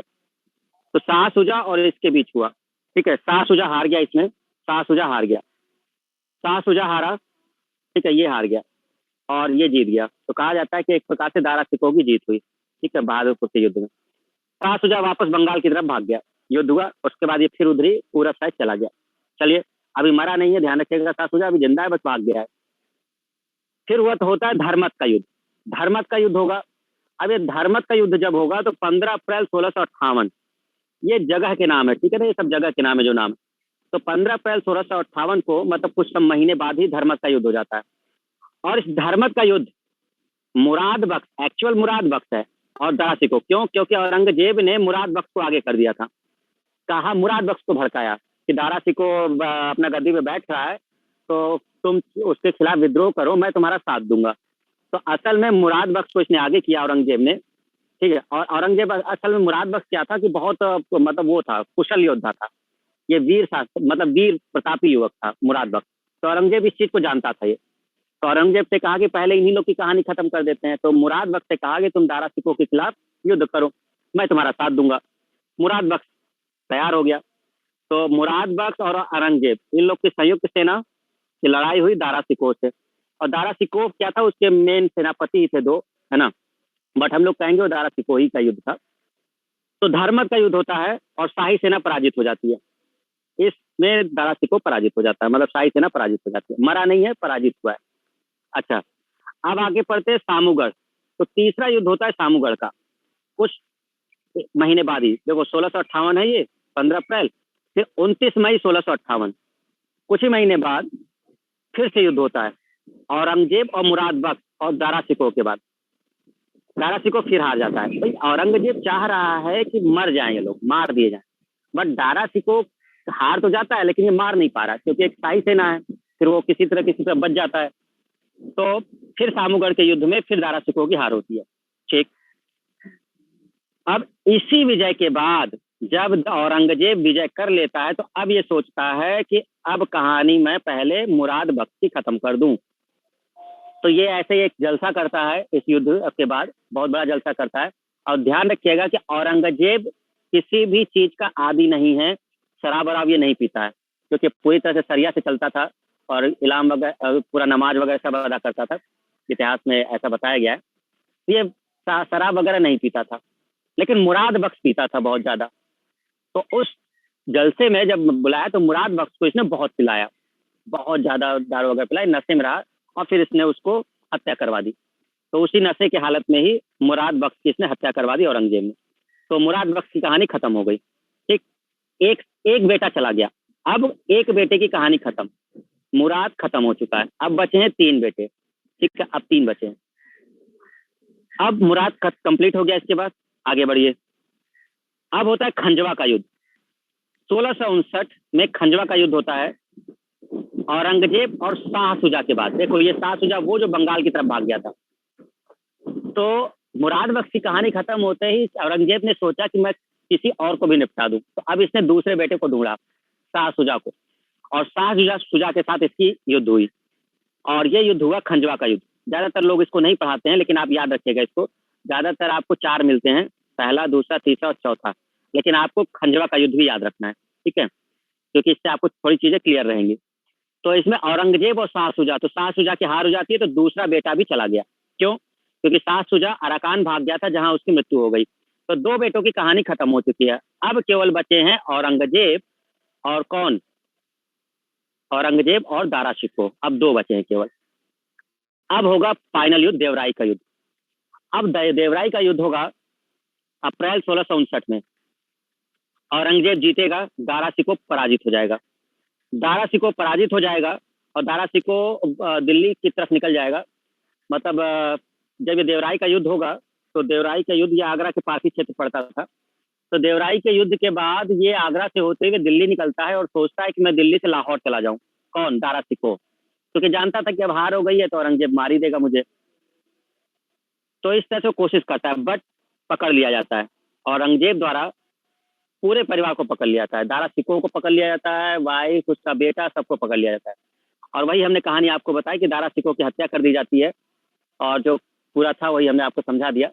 जो इतिहासकार मानते हैं वो एक्चुअल में मानते हैं कि वो दिल्ली के हुमायूं के मकबरे के पास दफनाया गया है। कुछ लोग अलग मानते हैं, जो हमने बताया, बट क्वेश्चन जो हमें याद रखना है वो याद हो गया होगा। दारा के बड़े बेटे को मार दिया गया, दारा के बड़े बेटे को मार दिया गया क्योंकि वो गद्दी का दावेदार हो सकता था। बड़े बेटे को मार दिया। छोटे बेटे को ग्वालियर में कैद कर दिया, छोटे बेटे को ग्वालियर के किले में भेज दिया, वहां कैद में आ गया वो। इस तरह से जितने इसके प्रतिद्वंदी थे औरंगजेब के, जो जो शासक बन सकता था, सबको मरवा दिया औरंगजेब ने। ठीक है, सबको मरवा दिया। अब केवल अकेला औरंगजेब बचेगा जो आगे चल करके शासक बनेगा। क्लियर?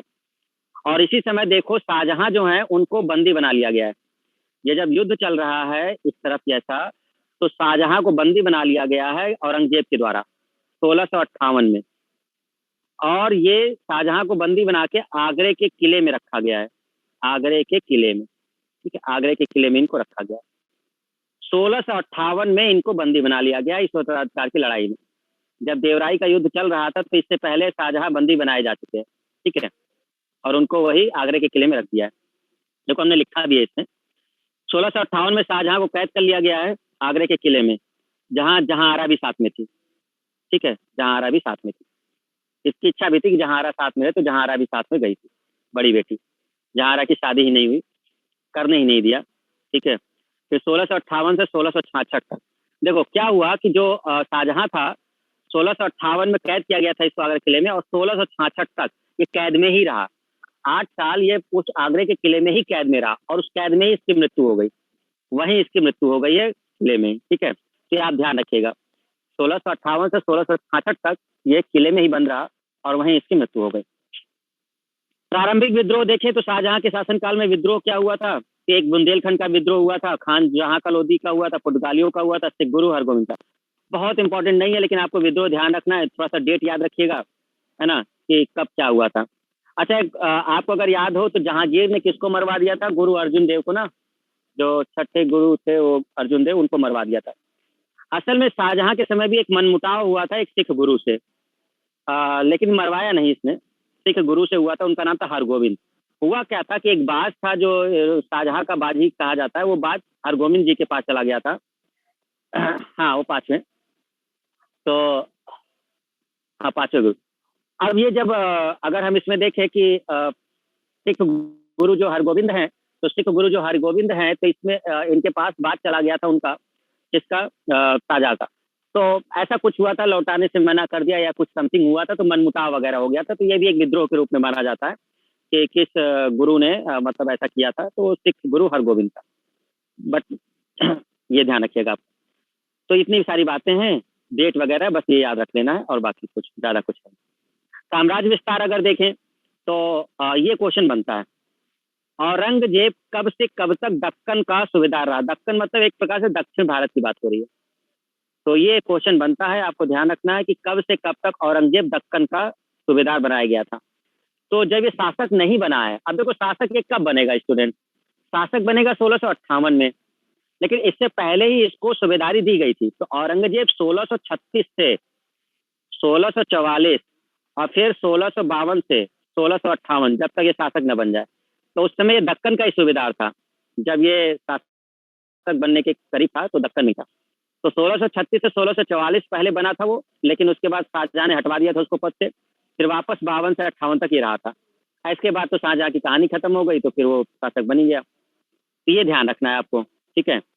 इसके बाद इसने अहमदनगर जीता है, 1629 से 36 के बीच जीत लिया है। गोलकुंडा से संधि हो गई है, बीजापुर से संधि हो गई है। एक मलिक अंबर नाम का आता है कि जब ये युद्ध चल रहे थे, तो उस समय दक्षिण में कौन था जो सबसे प्रतापी टाइप का था? मलिक अंबर था। बट मलिक अंबर को भी हरा दिया जाता है। तो ये आपके लिए बहुत इंपॉर्टेंट नहीं है, क्योंकि डिस्क्रिप्टिव पेपर का होता है। जब हम लोग डिस्क्रिप्शन देते हैं तब पूरा लिखते हैं कि मलिक अंबर ने क्या क्या किया था, बीजापुर को मिलाया था, फिर उसमें निजाम शाही थे, वो सबको मिला करके अपनी तरफ रखा था उसने। तो बात की बात है, ठीक है। आपको ये मेन वन लाइनर याद रखने हैं। अच्छा, कंधार जो था, कंधार के बारे में ध्यान रखिएगा। कंधार को 1622 में फारस ने जीता, फारस मतलब ईरान वगैरह हो गए, लेकिन मुगलों ने जीत लिया था 1628 में। वापस ये चला गया था 1648 में। तो याद रखिएगा, एक क्वेश्चन बन सकता है, बना हुआ क्वेश्चन है ये, कंधार वाला दूसरे तरीके से बना है। तो कंधार बड़ा इंपॉर्टेंट था इन लोगों के लिए ना, कंधार बहुत इंपॉर्टेंट था, क्योंकि कंधार किधर पड़ रहा है आपका? काबुल वाले, वो अफगानिस्तान वाले क्षेत्र में, है ना। तो जो पश्चिम से आक्रमण होगा वो सब वहीं से होगा। तो ध्यान रखिएगा, ये क्वेश्चन ऐसे बना हुआ है कि कौन सा मुगल शासक था जिसके शासनकाल में अंतिम रूप से कंधार उसके हाथ से निकल गया था? तो शाहजहां था, जब 1648 में फाइनली कंधार इसके हाथ से निकल गया था, और इसको फारस का अधिकार हो गया था, ठीक है, इससे फारस का अधिकार हो गया था। तो ये आपको ध्यान रखना है।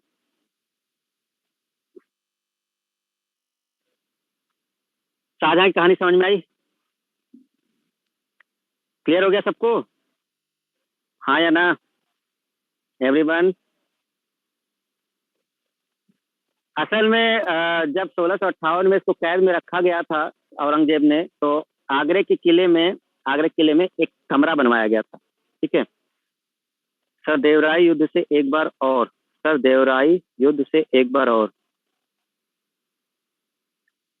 देवराई का युद्ध, हाँ तो देवराई का युद्ध बताया तो, कि देवराई का युद्ध औरंगजेब और दारा सिकोह के बीच हुआ था, ठीक है। एक प्रकार से अंतिम रूप ही माना जाएगा, क्योंकि इसके बाद और कोई युद्ध नहीं हुआ, है ना। उसके बाद क्या हुआ कि देवराई के युद्ध के बाद जो दारा शिकोह था, वो वापस दिल्ली की तरफ लौटा। आगरा से होते फिर वो दिल्ली की तरफ गया, फिर वो सोच रहा था कि लाहौर चले जाएं, बट सबको बंदी बना लिया गया, तो उसके पूरे परिवार को, दारा सिकोह को, उसके बेटे को वगैरह को फिर आगरा लाया गया, है ना। आगरा पे जहां पर औरंगजेब ने उसको मरवा दिया। नेम सबसे प्रतापी कौन था, नेम एक बार और बता दीजिए। सबसे प्रतापी कौन था? अरे सब प्रतापी हैं भाई। सबसे प्रतापी का क्या मतलब, कौन शासक या इसके बेटे? शासक कौन है सबसे प्रतापी मुगल सल्तनत में? इसका क्या क्या करोगे इसका? अपने अपने समय में सब प्रतापी हैं। ये गलत क्वेश्चन है, ये क्वेश्चन गलत है, ठीक है। ये क्वेश्चन इस तरह से कभी नहीं किया जाता कि कौन प्रतापी है। अपने अपने समय में जो भी शासक है वो प्रतापी है, ठीक है। हाँ, वो मराठा वगैरह का है, वो आपके लिए जरूरी नहीं, इसलिए नहीं डिस्क्राइब किया भाई। वो जब दक्षिण जाएगा औरंगजेब, जब ये 1636 से 1644 और 1652 से 58 के बीच जब दक्षिण में सूबेदार रहता है ना, तो मराठों का विद्रोह हुआ था। मराठा असल में मुगल सेना में थे, तो जिसमें छत्रसाल जी और शिवाजी के जो पिता हैं शाहजी भोसले, तो इन लोगों को भी जगह मिली थी। तो ये लोग एक मेन इंपॉर्टेंट है, जो आगे चल करके मराठों का जब उदय हो जाएगा तो मराठा यही चल करके मुगलों के खिलाफ होंगे और मुगल से ये लड़ाई करेंगे, तो फिर मराठों का संघर्ष होगा मुगलों से। वो आपके लिए बहुत इंपॉर्टेंट नहीं है, इतना डीपली आपको नहीं जाना है। रिटर्न थोड़ा आ रहा है आपको, ऑब्जेक्टिव क्वेश्चन आना है, ठीक है, लिखना नहीं है ना। तो अब अगर डिस्क्रिप्टिव होता तो हम पूरा समझाते एक एक युद्ध कि बहमनी साम्राज्य, जो बीजापुर, अहमदनगर, ये सब बना था, तो फिर वो किसका किसका शासन हुआ। उस समय औरंगजेब पहुंचा वहां, मलिक अंबर का उदय हो गया, इससे युद्ध हुआ था, है ना। तो इस तरह की बहुत सारी चीजें हैं, उसका इंपॉर्टेंट नहीं, जितना इंपॉर्टेंट है वो आपको हमने बता दिया, ठीक है। तो आप ध्यान रखिएगा, हम जल्दी से इसको 2 मिनट में हम आपको कंक्लूड कर देते हैं पूरा, ठीक है, रिवाइज हो जाएगा और याद भी हो जाएगा। शाहजहां की अगर बात करते हैं तो जन्म इसका हुआ है 1592 में, ठीक है। और इसके पिता हैं कौन? शाहजहां के पिता कौन है? बुंदेलखंड से के विरुद्ध से संबंधित है। अरे बुंदेलखंड से भी संबंधित है। बुंदेलखंड में असल में जब ये ओरछा वाला क्षेत्र है ना, ओरछा वाला जो क्षेत्र पड़ता है, ये महोबा के जब आगे जाओगे उधर तक। क्यों परेशान हो रहे हो भाई सिविल, काहे परेशान हो रहे हो? जितना जरूरी है उतना तुम चाहो तो फिर हम शाहजहां ही शुरू कर पूरा खत्म करते रहे, है ना, पूरी कहानी बताते रहे तुमको। तुमको एक तो क्वेश्चन का ऑब्जेक्टिव देना, तो जितना बता रहे हो उतना जरूरी है भाई, है ना। जुझार सिंह थे, आपको अगर बता दे, जो 76 वाला तुम कर रहे हो, जुझार सिंह थे। तो जुझार सिंह जो है वो आपके बुंदेलखंड वाले उसमें थे, उन्होंने विद्रोह कर दिया था जुझार सिंह ने, ठीक है। फिर आगे चल करके ये विद्रोह बड़ा होगा। इतना इम्पोर्टेंट नहीं है, परेशान ना हुआ करो, ठीक है। तो ये क्या है, जहांगीर। अच्छा, पिता का नाम बता रहे हो तुम लोग? हाँ, हम पूछे थे जब तक ये बीच में आ गया, देवेंद्र। तो चलिए आगे देखते हैं इसमें। तो ये सब कहानी खत्म हुई, इनके चारों बेटे का नाम याद हो गया होगा सबको, चारों बेटे का नाम याद हो गया। सबसे बड़ा बेटा कौन? दारा सिकोह। फिर कौन है आपका? दारा सिकोह के बाद आपका है कौन? औरंगजेब। फिर कौन सा है? फिर आपका आ गया मुराद बख्श, और फिर कौन है? शाह शुजा। और इनकी जो बेटी है शाहजहां की, वो पहली बेटी कौन आपकी है? पहली बेटी कौन है? जहां आरा। दूसरी बेटी कौन है? रोशन आरा। तीसरी कौन है? गौहन आरा। अच्छा, एक सबसे बड़ी बात और समझो, ये जो बहनें थी ना इनकी, तो करती मतलब पसंद का मतलब दूसरा सेंस है यहाँ, पसंद का मतलब कि जो शासक बनते देखना चाहती थी। मतलब जैसे होता नहीं है कि कोई अगर छोटी बहन है तो जो उससे ज्यादा मतलब लगाव हो जाता है। तो जैसे अगर हम कहें कि कौन सी बहन थी जो दारा सिकोह को बनना देखना चाहती थी, तो जो जहां आरा थी, जहां आरा चाहती थी कि दारा सिकोह बने। जो जहां आरा थी वो दारा सिकोह को चाहती थी कि वो बन जाए शासक, ठीक है। इसी तरह से जो दूसरे नंबर की है रोशन आरा, वो चाहती थी कि औरंगजेब बन जाए, वो चाहती थी औरंगजेब बने। इसी तरह से जो तीसरी थी गौहन आरा, वो चाहती थी मुराद बख्श बने। एक बेचारा चौथा बच गया, चौथे उसकी बहन थी नहीं, तो उसको कोई ना चाहता था कि वो बने। वो चाहता कौन, तासुजा, छोटा वाला भी। तो बाकी जो तीनों थी तो इनको सपोर्ट करती थी। जहारा उसको सपोर्ट करती थी, रोशन आरा औरंगजेब को सपोर्ट करती थी, और जो गौहन आरा थी वो तासुजा को करती थी, सॉरी मुराद बख्श को। तासुजा बेचारा अकेला पड़ जा रहा था। तो इस तरह से चीजें थी, ठीक है। चलिए आगे देखते हैं। दारा सिकों के लिए आपको याद रखना है, दारा सिकों के जो मेन मेन पॉइंट बताए हैं, जल्दी से हम पूछेंगे, आप बता दीजिएगा तुरंत। चलिए जल्दी से बताइए, जो उसको किस शीर्षक के अंतर्गत उसने लिखा है, उस शीर्षक का नाम बताइए जल्दी से सभी। उस शीर्षक का नाम बताइए जिसके अंतर्गत दारा सिकों ने उपनिषदों का अनुवाद करवाया था। पूरा नाम बताना है।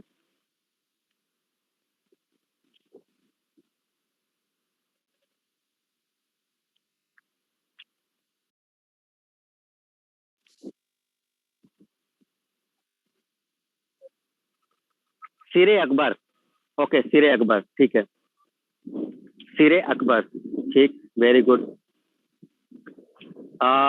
इसकी मूल रचना का नाम बताइए, मूल रचना, जो मूल रचना इसकी है वो बताइए जल्दी। मतलब जो मेन रचना इसकी है वो कौन है? सिरे अकबर नहीं, जो मेन इसने लिखा है वो क्या है? सिरे अकबर का अनुवाद है एक प्रकार से, नहीं याद होगा। मज्म उल बहरीन, ठीक है। मज्म उल बहरीन, वेरी गुड। मज्म उल बहरीन, मज्म उल बहरीन, ठीक है। ये कुछ ही लोग आंसर देते हैं भाई, बाकी लोग क्या करते हैं? खाली कथा सुनते रहते हो क्या? हैं? मज्म उल बहरीन।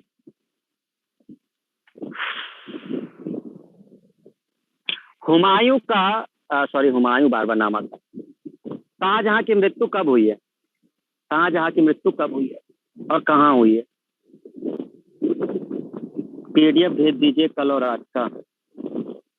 कल वाला तो भेज ही दिए थे भाई। जल्दी बताइए, शाहजहां की मृत्यु कब और कहाँ हुई है? शाहजहां की मृत्यु कब और कहाँ हुई है?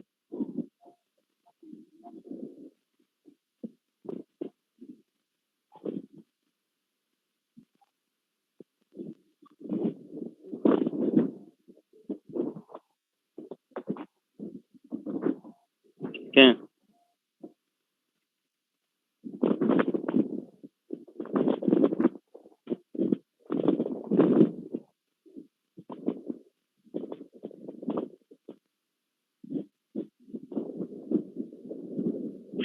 चलो वो भेज दिया हमने आपको पीडीएफ आपके उसमें, ठीक है। व्हाट्सएप ग्रुप पे शेयर कर दिया। 1658 से उसको किले में बंद कर दिया गया था आगरे के, और फिर वो उसी में मर गया था। कल वाला नहीं भेजे क्या? चलो कल वाला भी भेज देंगे। अच्छा, एक खास बात समझो। आगरे के किले में जब आप जाओगे ना, तो आगरे के किले में एक रूम बनवाया गया था। ये शाहजहां ने खुद तैयार करवाया था आगरे के किले में। शाह बुर्ज नाम है उसका, शाह बुर्ज। तो जो शाह बुर्ज रूम है, जब इसको खोला जाता है, दरवाजा और खिड़की वगैरह, तो सीधा ताजमहल दिखता है, सीधा ताज। तो ये प्रॉपर शाहजहां ने उसको तैयार करवाया था, इसलिए कि मैं मतलब जब शाहजहां के दीदार कर सकूं। तो औरंगजेब ने पूछा था ये लास्ट में कि जब मैं कैद करूं तो आपको कहाँ रखूं, तो उसने कहा था मुझे उसी कमरे में रखिए, जो शाह बुर्ज का कमरा है वहीं पर। तो उसी कमरे में उसको रखा गया था, और वहीं से वो ताजमहल को निहारते निहारते दम तोड़ा है 1666। तो उसे एक शाह बुर्ज का जो कमरा है जो उसने बनवाया था प्रॉपर ताजमहल के देखने के लिए ही, तो उसी कमरे में उसको रखा गया था आगरे के किले। जाइए कभी मौका मिले आगरे के अंदर के किले का देखिए, बहुत सारी चीजें हैं वहां पर, ठीक है। तो इस तरह से ये भी पॉइंट आपको ध्यान रखना है। मान लो कभी पूछ लिया तो क्या होगा। अच्छा, तो अगला क्वेश्चन आपसे पूछ लेते हैं हम। बताओगे? क्या बताओगे तुम? बताओ, देवराय का युद्ध किसके किसके बीच हुआ? देवराय का युद्ध किसके किसके बीच हुआ है?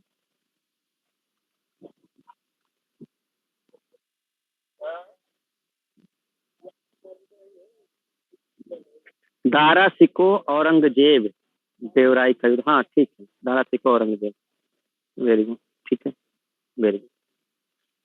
दारा शिकोह को जो उपाधि दी गई थी उसका नाम बताइए जल्दी। दारा शिकोह को कौन सी उपाधि दी गई? जहांगीर शाह। दारा शिकोह को जो उपाधि दी गई थी उस उपाधि का जल्दी से नाम बताइए सभी। शादिका, राजनी, हेमा, औरंगजेब, दारा शिकोह। औरंगजेब, दारा शिकोह, अनिल, औरंगजेब, दारा शिकोह। बताओ जल्दी भाई, बताओ जल्दी जल्दी जल्दी टाइप करो।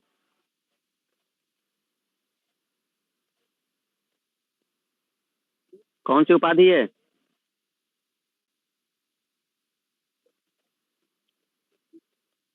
शाह बुलंद इकबाल। शाह बुलंद इकबाल। ठीक है, तो ये कंप्लीट हुआ। इसमें अब बहुत कुछ नहीं है, सबको पता चल गया होगा। शाहजहां ने सजदा पाबोस सजदा बंद सिजदा बंद करवा दिया। ठीक है, बाकी इंपॉर्टेंट वही है उसका सिजदा। और एक वो वाला याद कर लेना, कमिंद्राचार वाला, कि बनारस और इलाहाबाद में जो तीर्थ यात्रा का खत्म करवाया था, किसके कहने पे करवाया था? कमिंद्राचार। एग्जाम के लिए बता रहे, 2 पॉइंट इंपॉर्टेंट है। एक आपका वो पाबोस और सिजदा, और दूसरा वो कमिंद्राचार के कहने पर। विद्वान के नाम याद कर लेना। संगीतज्ञ कौन था इसका, राजकवि कौन था इसका, इतिहासकार कौन था ये। ठीक है, ये नाम याद रख लेना है जो उसमें है। 2-3 बार पढ़ोगे नाम याद हो जाएंगे। युद्ध का जो है वो जरूर याद रख लेना, जो उत्तराधिकार का युद्ध हुआ है वो बनता है क्वेश्चन। ठीक है, थोड़ा बहुत नीचे का साम्राज्य विस्तार पढ़ लेना। कौन सा, कि कब संधि हुई है, जैसे ये गोलकुंडा वाली संधि कब हुई है, बीजापुर वाली कब संधि हुई है ना, अहमदनगर को कब जीता है। तो ये थोड़ा सा डेट याद रख लेना कि कब कब का है और संधि का बीच। तो इतना बस इंपॉर्टेंट है, और शाहजहां में इससे ज्यादा कुछ है नहीं। बाकी जो निर्माण है तो वो निर्माण आपको हमने बता ही दिया कि कौन कौन सा निर्माण है, सबको याद हो गया होगा। दिल्ली में उसने लाल किला बनवाया था, दिल्ली में जामा मस्जिद बनवाई है। जामा मस्जिद दिल्ली में जो बनवाया गया है वो, और लाल किला भी हो गया। ठीक है, फिर उसके बाद अगर हम देखते हैं आगरा की अगर बात करोगे, तो आगरा में मोती मस्जिद बनवाया है, ताजमहल बनवाया है, और आगरा में एक मस्जिद और बनवाई, नगीना मस्जिद कहते हैं। ठीक है, नगीना मस्जिद भी। तो उस नगीना मस्जिद को भी बनवाने का श्रेय शाहजहां को ही जाता है। ठीक है, नगीना मस्जिद। फिर मयूर सिंहासन जो तख्ते ताउस है वो इसी को जाता है श्रेय। ये इंपॉर्टेंट पॉइंट है जो आपको ध्यान रखने हैं। ठीक है, इसके अलावा आपको याद रखना है शाहजहानाबाद जो इसने बसाया था, असल में जब इसने राजधानी आगरा से दिल्ली स्थानांतरित की है, तो शाहजहानाबाद नाम रख दिया था, सब नाम बदल दिए गए थे। सब नाम बदल रखा था। कोई आता था वो अपने नाम पे रख देता था, कोई आता था वो दूसरे पे नाम। आज की डेट में वो दिल्ली है। ठीक है, तो इस तरह से वो चीजें हो गई। अच्छा, फिर अगर हम लोग देखें इसमें, तो जो ताजमहल के जो वास्तुकार हैं, यानी कि जो बनाने वाले कारीगर, नाम याद रखना बहुत इंपॉर्टेंट है, ध्यान रखना भूलना मत। ठीक है, जल्दी से नाम बता दो जरा, ताजमहल का जो वो है कलाकार है जो। जल्दी टाइप करो जरा सभी लोग, ताजमहल का जो वो है।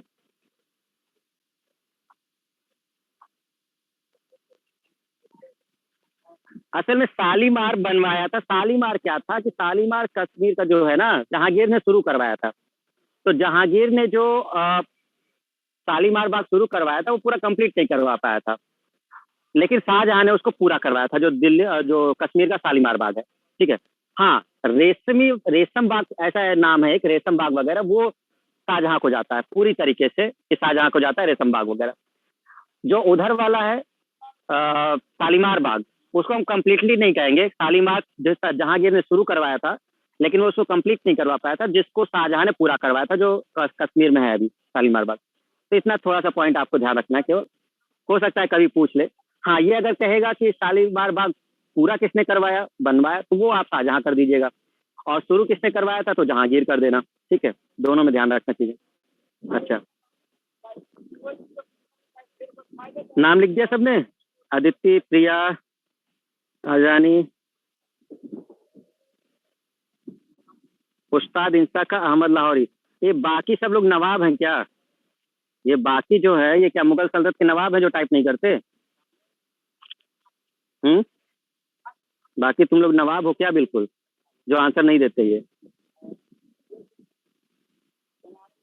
सादिका, उस्ताद ईसा खां, राजरानी अहमद खां, उस्ताद इंसा खां, और अहमद लाहौरी, यासीन।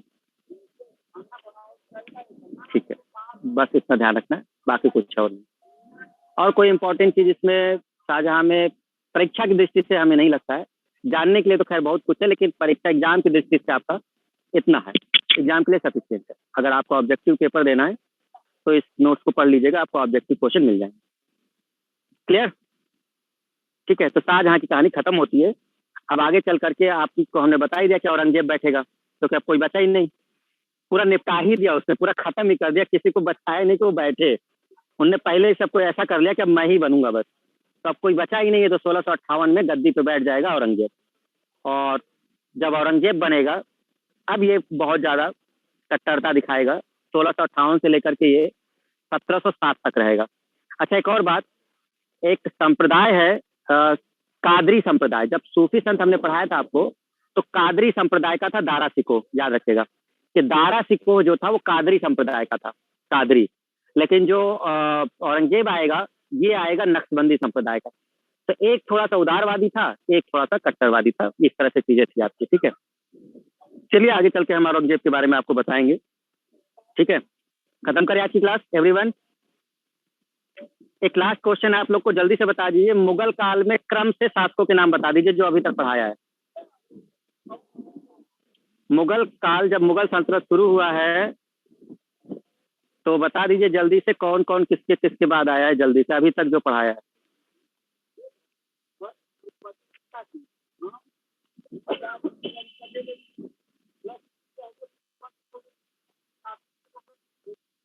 बाबर, बाबर, हुमायूं, अकबर, शाहजहां। बाबर, हुमायूं, अकबर, जहांगीर, शाह। अरे यार तुम लोग, कोई कुछ भी करता रहता है, देखो कौन क्या क्या टाइप कर रहा है। बाबर आया, फिर हुमायूं आया, फिर अकबर आया, फिर जहांगीर आया, फिर शाहजहां, फिर औरंगजेब, विमल यादव, एक राहुल का भी। राहुल तुमने जहांगीर के बाद गायब कर दिया, शाहजहां, औरंगजेब आ गए भैया, औरंगजेब कैसे आ जाएंगे। बाबर, हुमायूं, अकबर, जहांगीर, शाहजहां, औरंगजेब, ज्योति, साक्षी पांडे। बाबर, हुमायूं, अकबर, जहांगीर, शाहजहां, फिर औरंगजेब। ठीक, बाबर, हुमायूं, अकबर, जहांगीर, शाहजहां, फिर औरंगजेब। ठीक, करेक्ट आंसर यही है। जिन लोग का ये आंसर है, पहले बाबर है, फिर कौन है, हुमायूं है, फिर हुमायूं के बाद कौन आया है, अकबर आया है, फिर कौन आया है, जहांगीर आया, और जहांगीर के बाद कौन आया, शाहजहां आया, शाहजहां के बाद कौन आएगा, औरंगजेब आएगा। इसके बाद तो ढेर सारे आएंगे, कुछ कुछ महीने के लिए आएंगे, कुछ साल के लिए आएंगे, और सब निपटते चले जाएंगे। ठीक है, उत्तर मुगल काल जब आएगा औरंगजेब के बाद, औरंगजेब ही है जो थोड़ा बहुत बना के रखा था, चाहे अब उसको जैसे कह लो, बर्बरता कह लो, क्रूरता कह लो, या जो भी कह लो, उसके आधार पर उसने मुगल सल्तनत को बना के रखा था 1707 तक। इसके बाद फूट पड़ जाएगी, और जो आगे शासक आएंगे मुगल सल्तनत ध्वस्त होता जाएगा। इसका केवल रीजन ये भी नहीं है, असल में बाहर की कंपनियां आ चुकी हैं भाई, आपके ईस्ट इंडिया कंपनी आ चुकी है, डच आ चुके हैं, पुर्तगाली आ चुके हैं। ठीक है, तो सब आ ही चुके हैं, तो सब अपना अपना व्यापार कर रहे हैं, सब लोग अपना शासन कर रहे हैं, तो वो भी एक रीजन है जिससे सत्ता का संघर्ष होगा। ये चीजें चीजें भी साथ में चल रही है, क्योंकि कंपनी हम इसमें पढ़ा नहीं रहे भाई। कंपनी अगर शुरू करेंगे तो 1600 जब होगा तब शुरू करेंगे भाई, तो बीच में हम नहीं कर सकते ना। तो इस समय असल में विदेशी कंपनियां आ चुकी हैं, क्योंकि ये सब 1600 के बाद की बात चल रही है। तो औरंगजेब के समय तक अच्छी खासी कंपनियों की पकड़ हो चुकी है। ठीक है, पुर्तगाली वगैरह की, तो इसको हम देखेंगे आगे चल करके। ठीक है, बस खत्म करते हैं। कल का आपको, कल हम छुट्टी दे रहे हैं, है ना। कल आपका रक्षाबंधन का, सुबह हम क्लास नहीं लेंगे। ठीक है, तो पूरे दिन हमारी क्लास नहीं रहेगी, फिर हमारी क्लास जब होगी तो आपको होगी परसों 23 तारीख को। क्लियर? ठीक है, तो आप लोग आनंद करिए, बाकी क्लास का हमें नहीं पता, लेकिन हमारी क्लास ऑफ रहेगी। ओके, ठीक, चलिए, थैंक यू। पीडीएफ हम सेंड कर दे रहे हैं अभी, बाकी पीछे का सब रिवाइज कर लेना सब लोग।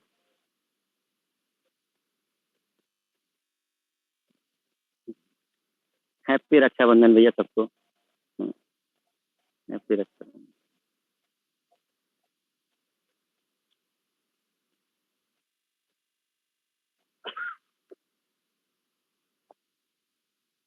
लीव करो भाई, ये तो शायद